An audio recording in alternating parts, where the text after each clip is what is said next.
Welcome to Chapter 2, Social Consumers.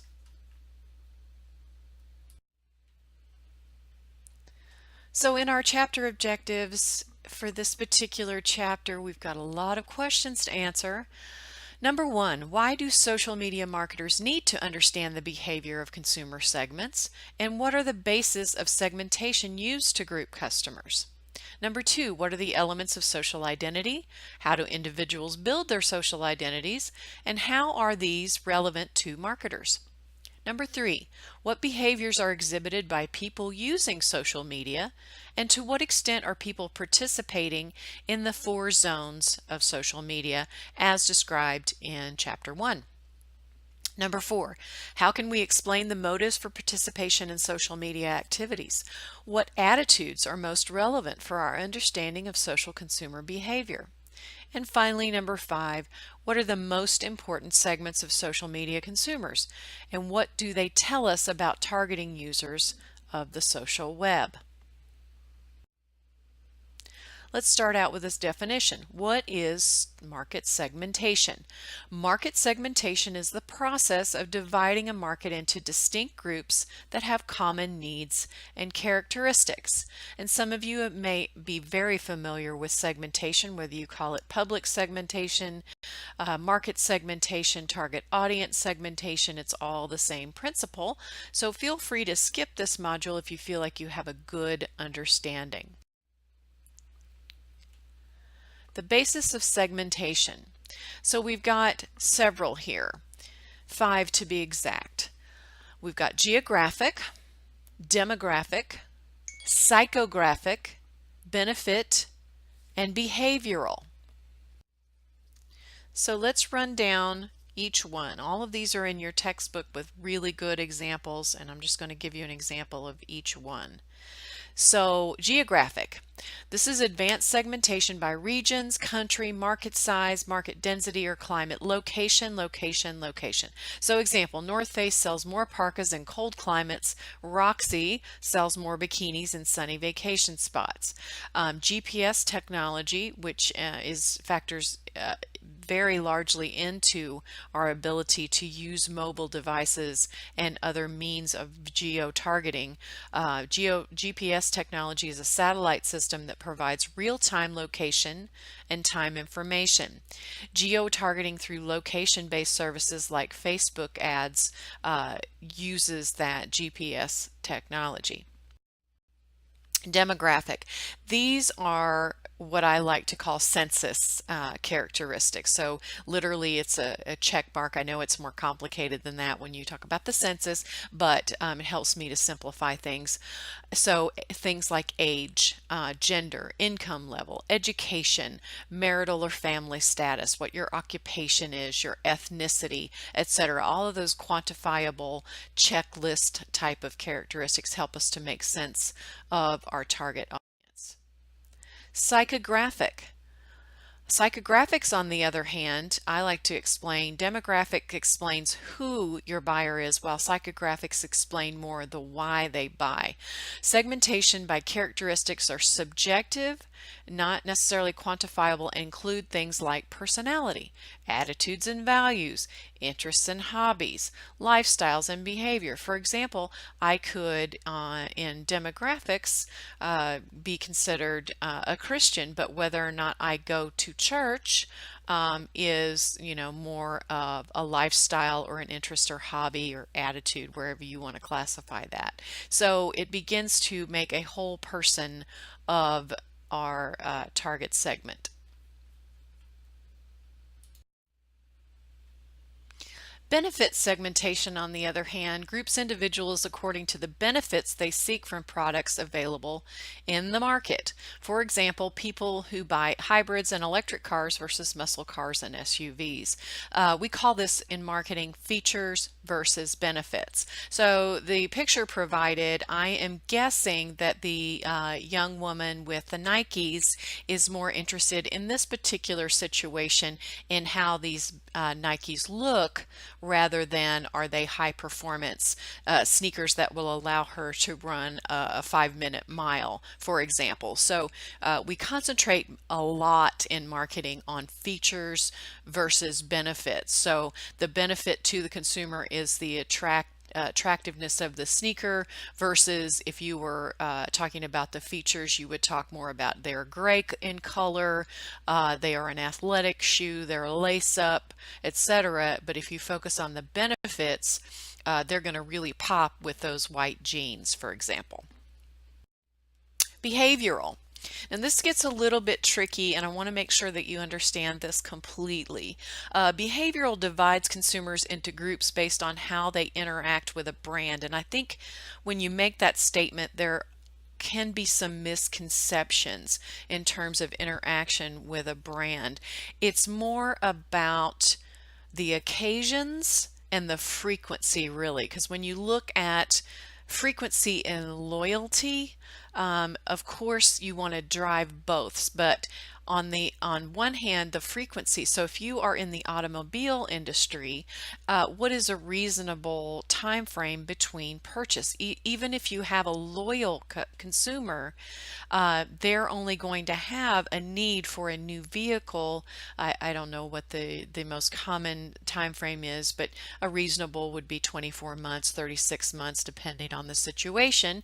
They could be super loyal, but you can't expect to sell them an automobile every month. Occasions. So if you have a product or service that deals in seasonality, that is a behavioral targeting type of thing. And then again, the loyalty. You see this a lot in airlines and hospitality, especially with those organizations who provide, like Southwest Airline, who provides miles. You also see this in the hospitality industry, where if I go to McAllister's and use my app, then I earn points that can be traded in for a free iced tea or whatever. You also have in the entertainment industry, you've got the Beliebers and Gaga's Little Monsters, those folks that, are the hardcore fans of these particular artists, and that also translates to brands as well. So I want you to take a pause really quickly, and I want you to go into Blackboard, and I want you to locate and watch the Selena Gomez Pantene commercial.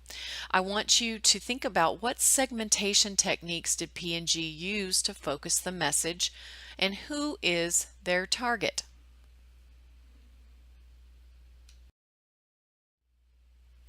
Social capital. This is something that we try to build in social media always, every day, every day, all day. Social capital is accumulated resources whose value flows to people as a result of their access to others. Reputational capital is based on the shared beliefs, relationships, and actions of those in the community, such that norms, behaviors, and values held and shared by individuals ultimately support a community reputation. So brands need that to always be building the social capital and the reputational capital based on all of these things. That's a core fundamental initiative that is required in social media, and you'll find the biggest disconnect in brands and their audiences in social media. It tends to be they don't understand their target audience, number one, and then second, they don't understand this concept of capital building. They go against the norms or behaviors or the values. They suddenly step outside the box, and the crowd can take them down pretty quickly. So there's a mini case study in your textbook, The Power of Social Currency. You'll recognize it by this pyramid. It has 7 social currency dimensions that were measured by this particular agency. And it talks about how much my relationship to the brand plays into my self-image and self-esteem. The young woman in the white jeans on the previous slide with the Nikes, is that part of her look and her self-image? How much I feel a sense of belonging or kinship with others who use the brand. Again, that Nike swoosh, I recognize that in others. Oh, hey, cute kicks, that kind of thing. how much the brand facilitates communicating who I am, again about that image, how much the content shared by about the brand engages me, how much the brand helps me forge new social connections or relationships. So how can I meet other people that I think have the same values as I do because they use the same brand or they communicate the same brand.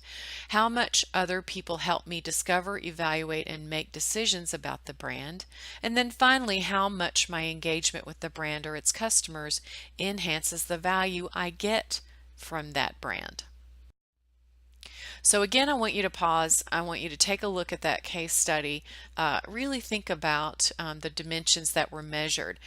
And I want you to ask yourself, are you a fan of any brands listed as having the most social currency? I want you to review those 7 social currency dimensions I just described. And then do you agree or disagree with that ranking?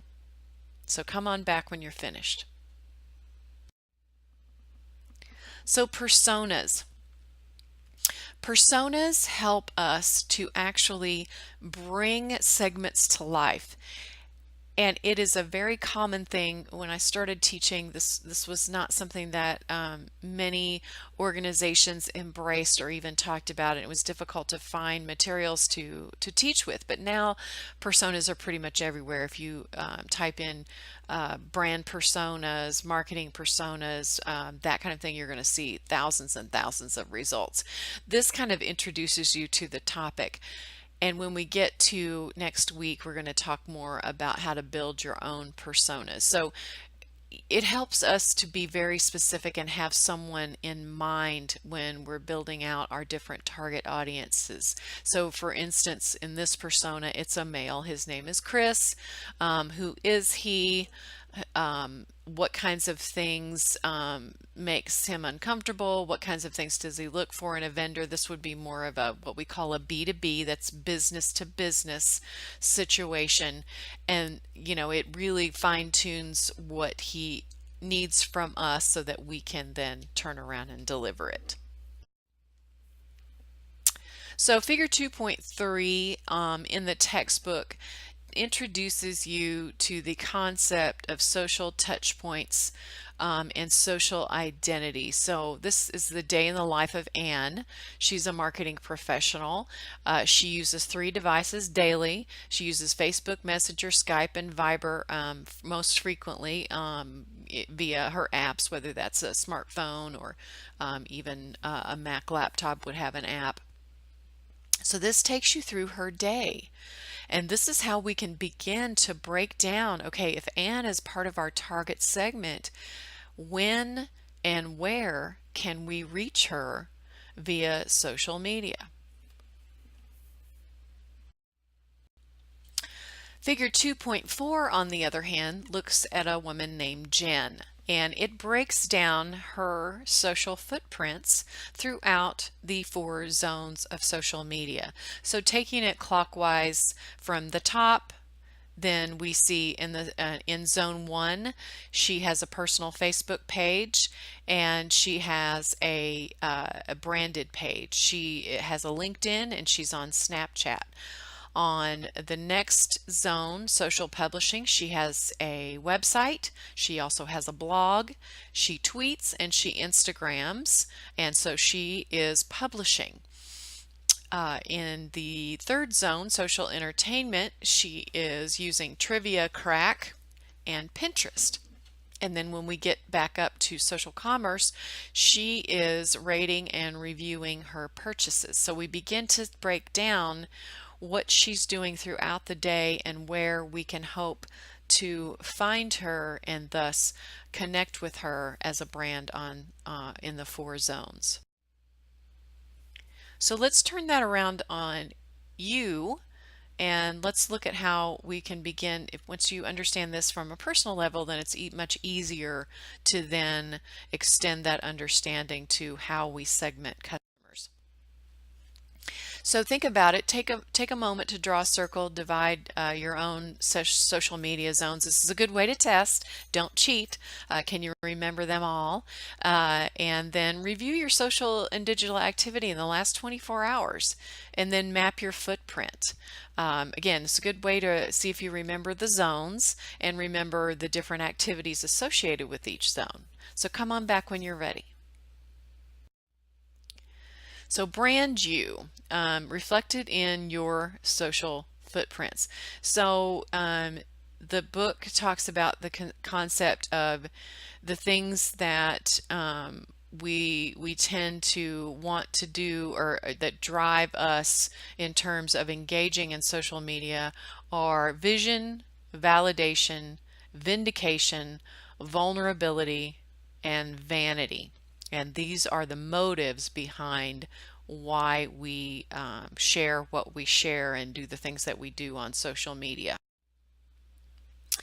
So I give you the 6 V's. Vision is, did I learn something? Was I inspired? Validation, am I accepted by a group? Vindication, am I right? Am I right?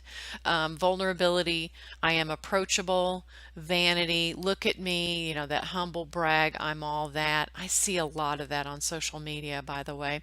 But I will give you joy. I think sometimes people just share for the pure joy of sharing, not to be, of course, all the other V's come into play.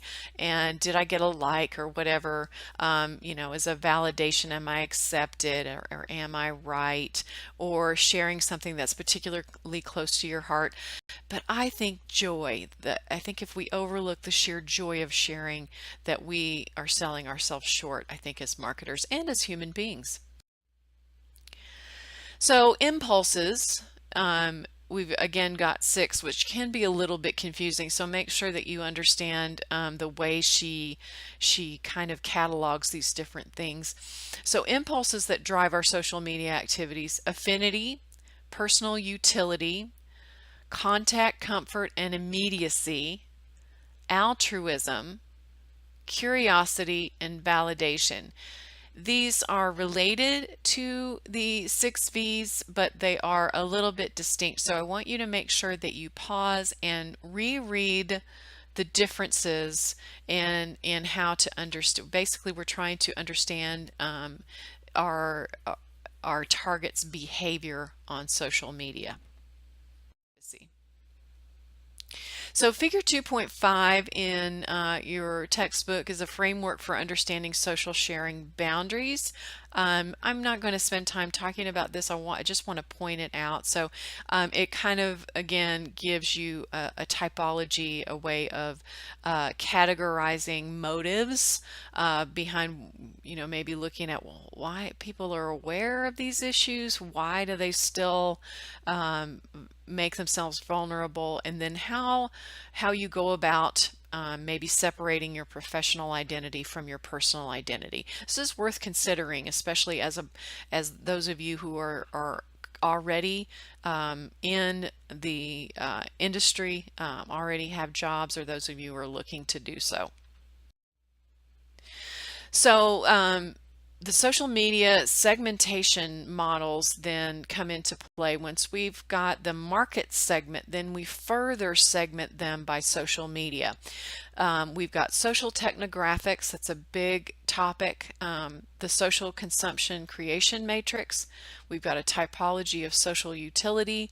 We've got Pew's internet technology types. I'm a big fan of Pew. And then we've got microblog user types. Microblogs are Twitter, Tumblr, that kind of thing. I want to introduce you to Forrester's technographics model. It's figure 2.6, and it breaks down, that gives scores to people based on how important social tools are to an audience's customer life cycle, and where in the life cycle social tools have the greatest impact. This is in fact how we target. Where once we know who we are targeting, then we need to understand where we should target them. That is very important in social media marketing. As mentioned, Pew's Internet Technology Types. Pew is an independent think tank, if you will, that researches many things, including technographics. So the technology types, you need to kind of read through and make sure that you're aware. We've got collaborators, we've got ambivalent networkers, we've got media movers, roving nodes, mobile newbies, etc. We use a lot of labels in this chapter. My desire is that you pick one or two, because I think if you try to put labels on too many things at once, then you lose focus of what you're really trying to do, which is, again, once you understand who your target is, then you can understand how they are accessing social media, where in their social footprints that you can connect with them, and that just keep that understanding as simple as possible. So all of this to say, social identity gives us a very, very, very rich target. Your social identity is created by your digital footprints. Obviously, marketers can enrich your profile by matching other data to data scraped from the web. So we can begin to put together a full profile if we know your age range, perhaps, and whether you're male or female, whether you're married, are you a millennial mom with a baby, for example. Those are all different segment techniques. Then we can take other information that we can glean from the web, and then we can begin to assemble a bigger profile. Social identity data is useful for social CRM, that's customer relationship management programs, and direct marketing. Again, we get scary smart with all of this data. Marketers can use social media audits to assess the situation in their competitors' social presence, and is also used to assess personal social media activity according to the values expressed in the social engagement. So all of these things make it very, very very rich in terms of the information that we can glean about our target audiences. Then we come to the social media audit. So how do brands then assess the situation? This is on page 49, and it's also in your assignment 1 and chapter 4. So basically what you're going to do, rather than do your own personal audit, which the book talks about that on page 49, you are going to begin to audit a brand's social footprints, a brand's social media. They're basically who they are online. So it begins to kind of put this in, kind of brings you back around to, yes, we need to understand what motivates our consumers, but also we need to take a look at who we are, and is there a disconnect? So once you define your target segments, understand where their social footprints are, what's motivating their behavior, and then you need to understand what are your footprints, and then make sure that those two things combine correctly, then you're way ahead of the game. One of the things that I want you to kind of end the chapter with is an understanding of privacy salience. We talk about a privacy paradox, which describes people's willingness to disclose personal information in social media channels despite expressing high levels of concern for privacy protection. That is no more relevant the day this book was published than it is right now. With the whole Cambridge Analytica, every single platform is changing the way that they make us aware of privacy concerns, how our data is used. However, this does not stop people. I've known for years and years that the potential for the kind of mess that was Cambridge Analytica was possible, because I understand how Facebook allows third-party apps to collect your information. But I'm a little unique, but yet I still participate in Facebook. We have a couple of different types of concern. You've got an intuitive concern, an emotional, kind of a gut reaction to, oh my gosh, what if my privacy is invaded? And then you've got a considered concern where you're like me. you identify the possible privacy risks, you estimate the potential costs of those invasions, and deciding if the benefits offset these costs. And for me, it is definitely beneficial for me to be on social media. We've got some different privacy kind of categories here. Social privacy refers to concerns about disclosing personal information to others. We've got institutional privacy, is privacy from the use of data by the institution providing the service and third parties, and this is where the Cambridge Analytica scandal came in. And then with network privacy, people understand that their personal information is likely to be compromised by technological and social violations, and you understand that you bank online and you're part of that network, that they can be vulnerable to hackers. So this brings us back to the questions that we originally set out to answer. And I would like for you to take a moment and make sure that you are able to answer all of those questions. If not, maybe go back through the chapter, maybe watch some selected slides. And now you are ready for quiz 2. So do great, take your time and look up the answers, and I'll see you back here for chapter 3.